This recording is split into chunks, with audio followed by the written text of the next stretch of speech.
have been asked many times as how I happened to get started in the research of flying saucers as they were known in the earlier days, and now they are known as unidentified objects.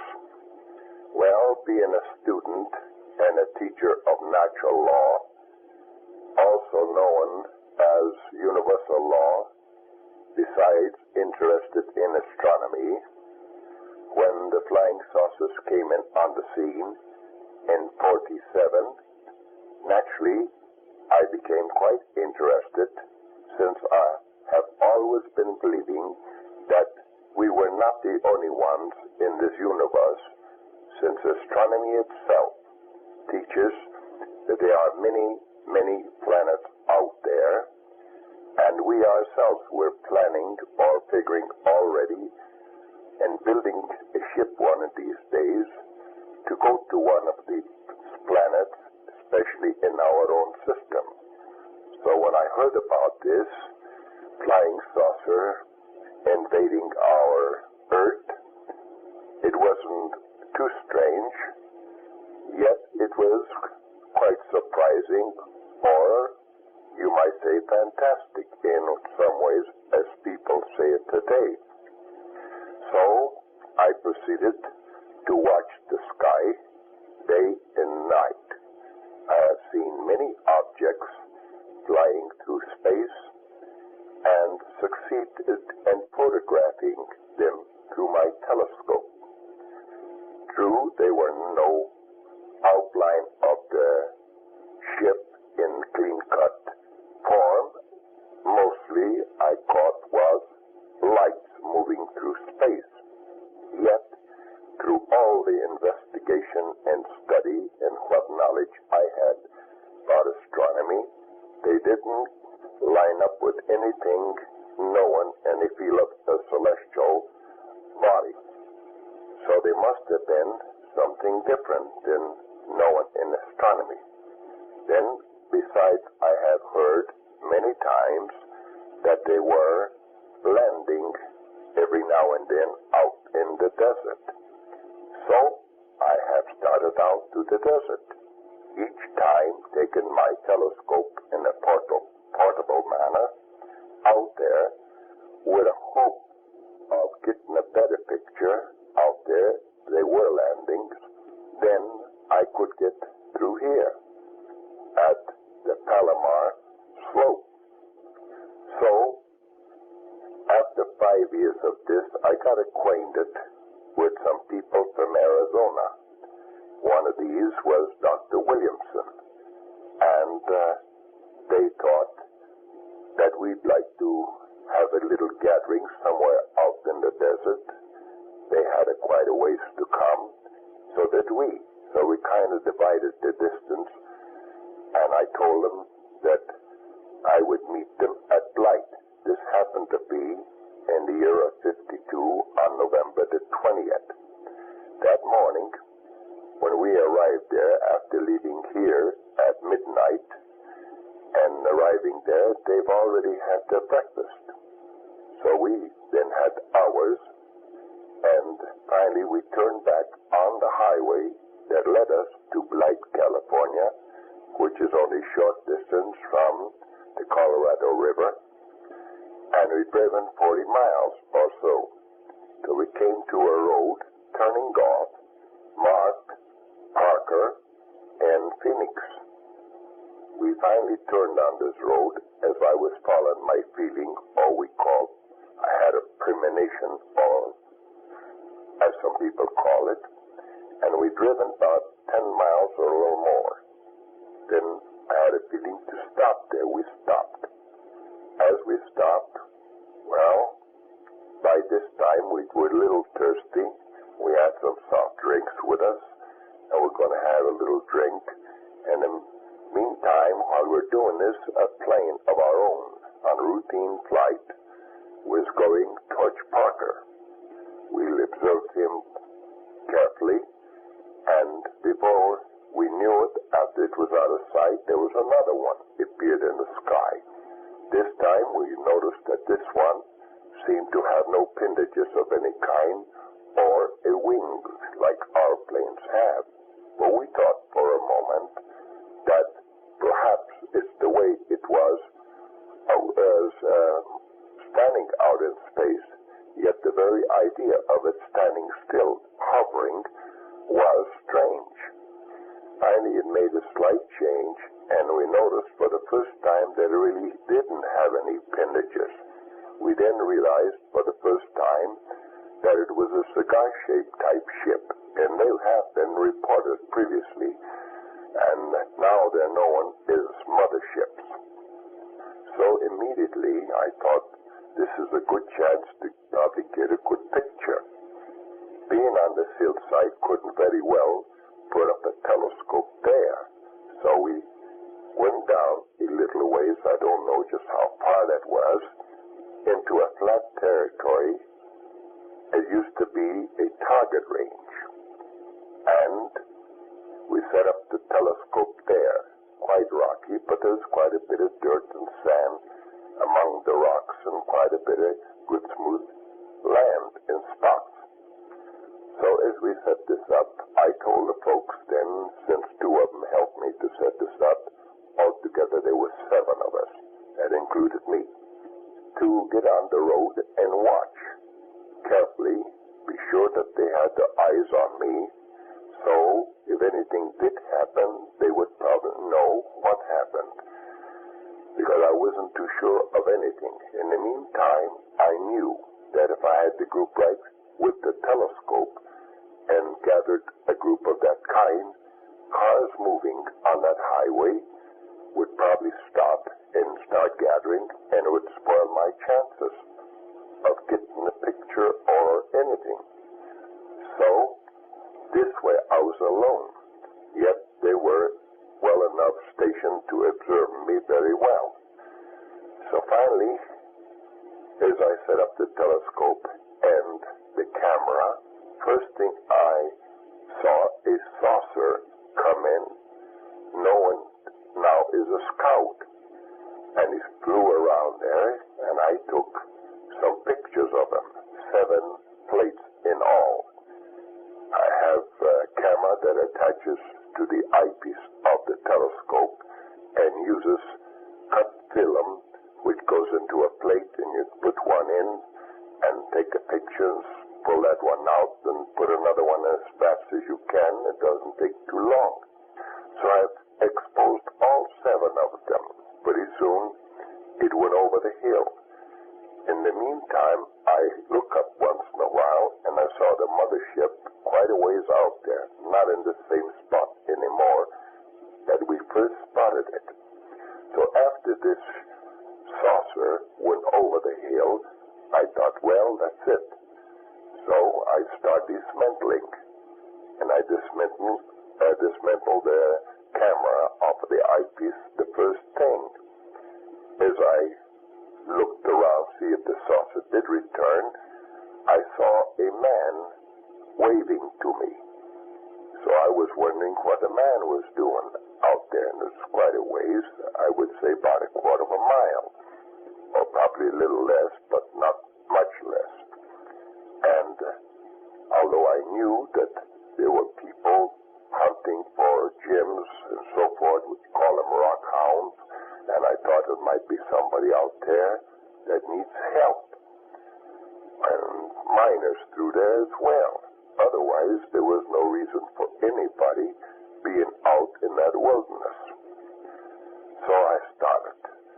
I went towards him, quite cautious, and the closer I got, the stranger feeling I had. And pretty soon I saw where the wind was blowing fairly well, his hair was waving over his shoulders. So I realized that he had long hair. But that was nothing new either, since in California, quite a number of people, they call them naturalists and so forth, that wear hair quite long. And they travel through the desert quite a bit from place to place.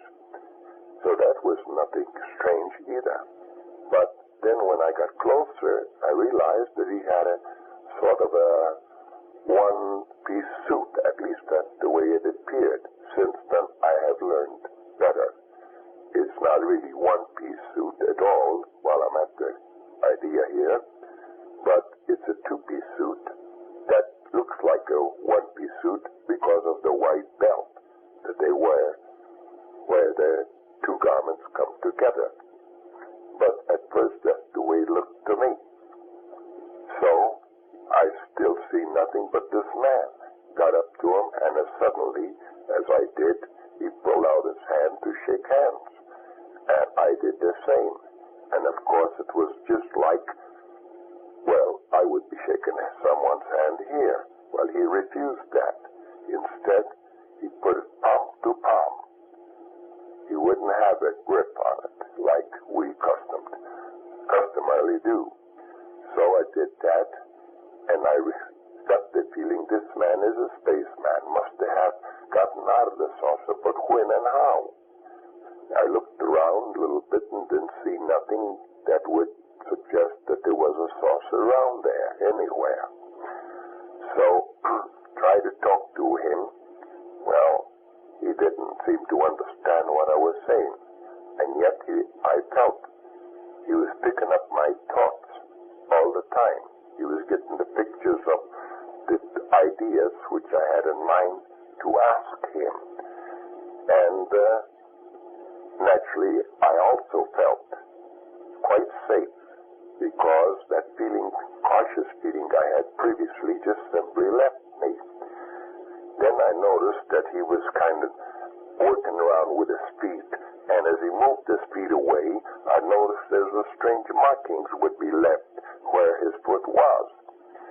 And I didn't say nothing, so finally, the wind was, as I stated, pretty strong, and I guess where the ship was in a sort of a cove where I could not see it, where I was standing with him.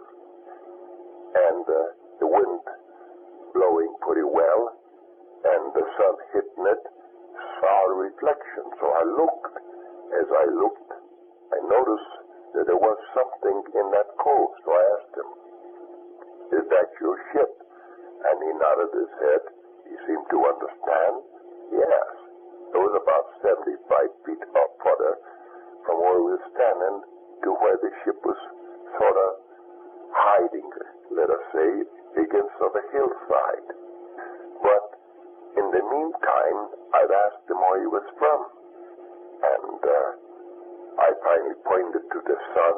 The sun was overhead. Pointed to the sun and made gesture with my hand as an orbit. Orbit number 1 was Mercury, I named it. Number 2 was Venus, and Earth was number 3, and I pointed to the Earth. Well, finally, after I did that a couple times, he finally repeated it, and he stopped at Venus, and he pointed to the Venus. That was where he was from. So I repeated it, and he also repeated it, confirming it that way. Finally, after that, we went over to the ship, and he told me to be careful as I stood by the ship fairly close, and you know how a person is not standing perfectly still. He'll keep on moving his feet one way and the other, and accidentally, I got partially under the ship with my right shoulder, and as it got there, this power was on, sort of a jet-type power. It wasn't a jet exactly, it was a magnetic force. I realized it, but it was pounding towards the earth, back and forth. You couldn't hear it, but as my arm got caught, and that's the only analysis I can make, that it first pulled my arm up against the flange of the ship, and then suddenly reversed that polarity and shot it downward. And of course, at that moment, unbalanced me, and he grabbed for me to keep me from falling underneath it. That would have meant I would have got hurt pretty badly if I had. And in doing so, there was some shrub out there, quite sharp, and as he grabbed for me, he sort of scratched his hand on the shrub, and he bled with blood just like our own. He was a man that looked just the same as us, better looking than we are. really, in some ways, and very intelligent, very kind in every respect. And that way he prevented me from falling under the ship with my body. This arm was sort of paralyzed after that for a while and sort of numb. And even now and then, today, it happens just suddenly without a warning. It flops like a rag, and I have no feeling in it, and suddenly comes back again. It has not been completely cured as it should have been by now, and maybe never will. I don't know. I'm not worried about it at all. But while we were talking, though, the jets of our own Air Force was flying around, and on a couple of occasions, they came so low, scooping down, I suppose wondering who was what. They must have saw the saucer in this mothership out there, must have attracted them. That we thought that a couple times they would take our heads off as they scoop around and turn again over with their wings. Well, finally, he got into the ship. I've talked to him about 45 minutes, and he got into the ship and took off. Well, it's then when I went back finally, I realized the prints he left with from his shoes on in the sand among these little rocks here and there. And then Dr. Williamson and all the rest of them come up, and we all went over there and saw these prints. And I thought, sure, I had some good pictures. Well, we had some plaster Paris with us because Dr. Williamson is a anthropologist, and so is his wife. They always take any kind of prints they might find, and so as a result, plaster Paris was along in case that we would find something among the rocks, since we intended to go around the rocks and investigate the territory just from like the rockhounds do it. And you can't never tell when you run across something. So we used it to take the prints of these plaques. And after we have done that job, the ship was gone, and so was the mothership gone, and so was our ships gone. There was nothing around after that. And we marked the place, come back to the highway, loaded up everything, and started to get something to eat. Went back to the restaurant there down in Desert Center. And the folks from Arizona was going back to Arizona while we were coming back home. I give them one film, as they asked me, and as they got to Arizona, to Phoenix, they went and had this film developed.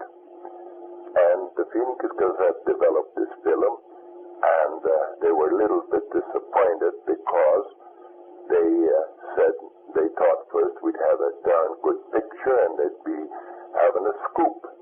We are quite excited. In the meantime, these folks told them the story, what happened, and they want to call me to confirm it, but unfortunately, I didn't have a telephone, so they wouldn't have had and published this article anyway. But the picture didn't turn out so well.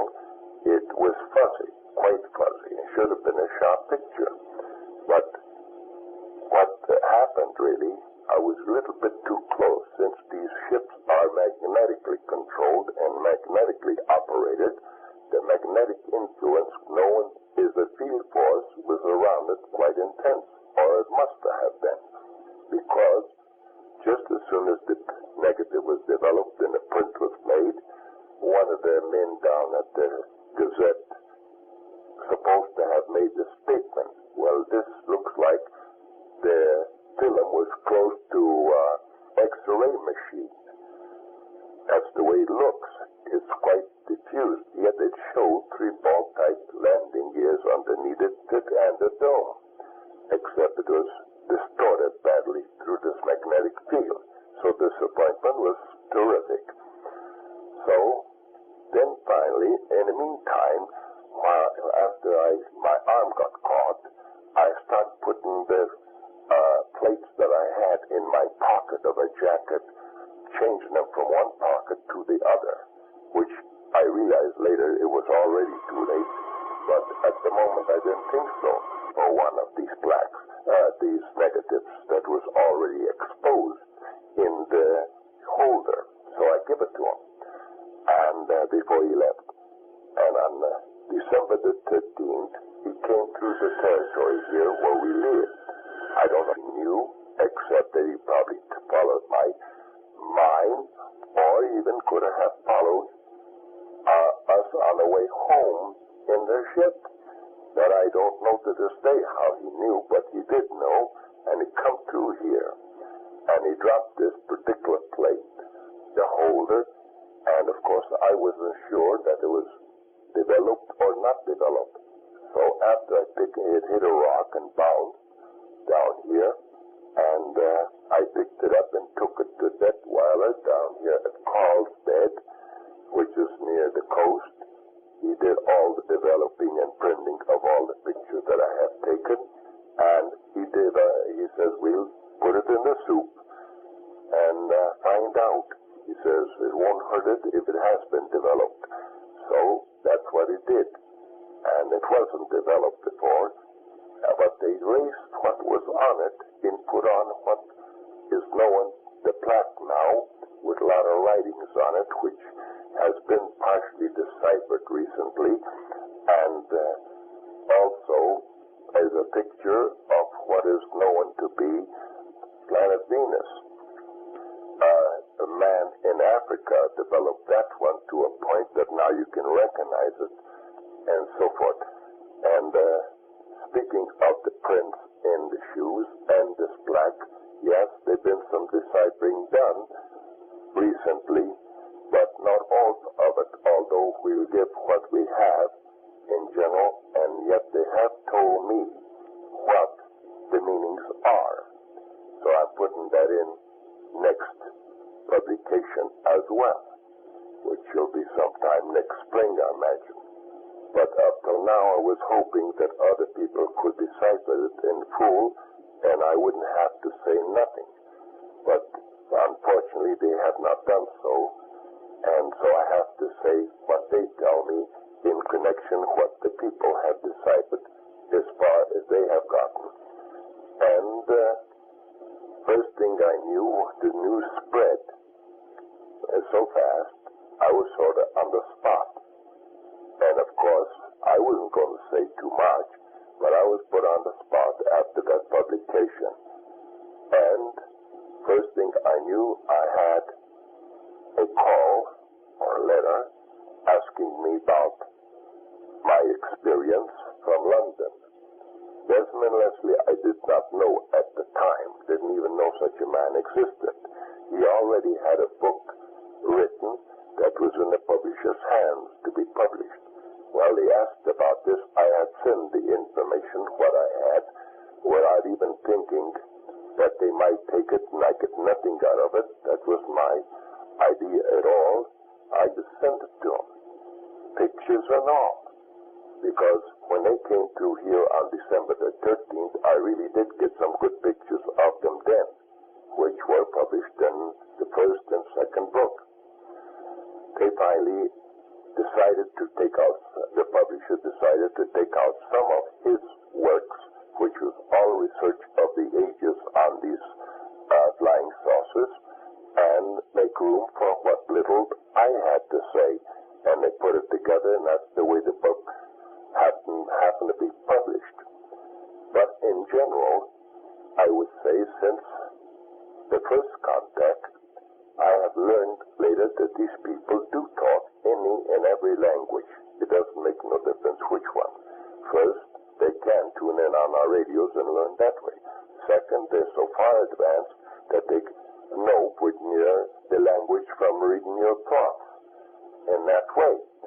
And on a second contact I had made with the same individual from Venus, he started talking English, and that sort of surprised me.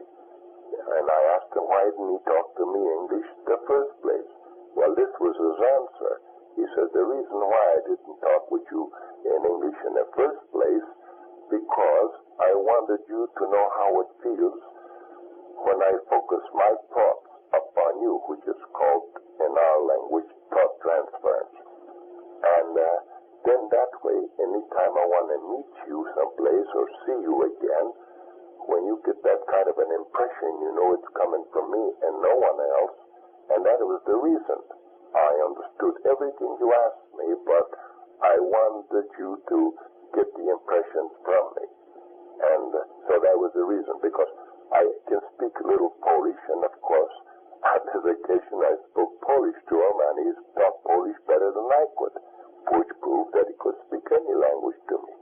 Since then, I had, of course, other contacts or meetings with them, and I had even been in their ships. I have learned quite a bit in reference to their ships, their propulsion, and their philosophy, which naturally the second book was the result of that, known as the Inside of Spaceships.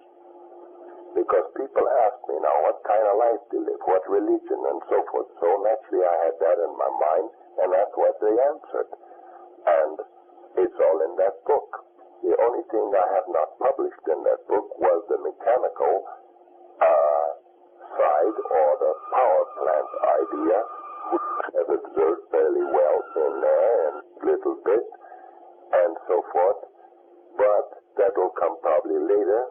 I don't think we're quite ready to harness that kind of a power ourselves, because if we do, they are afraid of, in that same way, that we might put guns on it and there would be no more peace in space. Well, they do have peace in space up till now. And when we decide that we're not going to put guns on, I think we're going to be handed that knowledge where we can build such a ship and finally go to those planets and see for ourselves. So far, it's only my word and the other fellow's words and so forth. But I'm not the only one that made personal contacts. I have records on file here of something like several of such contacts been made since I made mine, and a number of them before I made mine. There was a nice contact down here in Mexico City, too, and I went down and I have talked to this man, also a Venetian ship, and so there have been many contacts throughout the world, so it's really nothing new by one person like myself that has such an experience as others. The only difference is that I happen to publish my experience while so many of them have not. There's only few that have published their experience besides me. Most of them either didn't have enough to publish or were afraid of the criticism, and you do get the criticism, there's no question about it. But then truth is truth, and if the people want to know what happened, that's the only way you can tell them. And that's what I did. But people ask me even now, would you do it over? Well, if it's going to help humanity anyway at all, yes. But if it is not going to help humanity and going through the conditions that sometimes one must go through, I would be given a second thought to it. Because it's not a pleasant situation at first, and you do lose all your privacy that you one time had. Once you get into the light of the public, you have none. And you want to please everybody, because most people, I find, are very sincere and want to know the truth. And I hate to let them down by not talking to them when they want certain information or clearance of certain ideas they may themselves have. But that is the way the whole thing happened. So, I'm just like everybody else. I'm just one among the millions in this world that you say, why did it happen to you? But I say it happened to others too, so it didn't all happen to me. And I did not expect it to happen. As I stated before, I just went out with a hope of catching a good picture where I realized that I probably couldn't get it here, I might get it there. And it all happened just that way.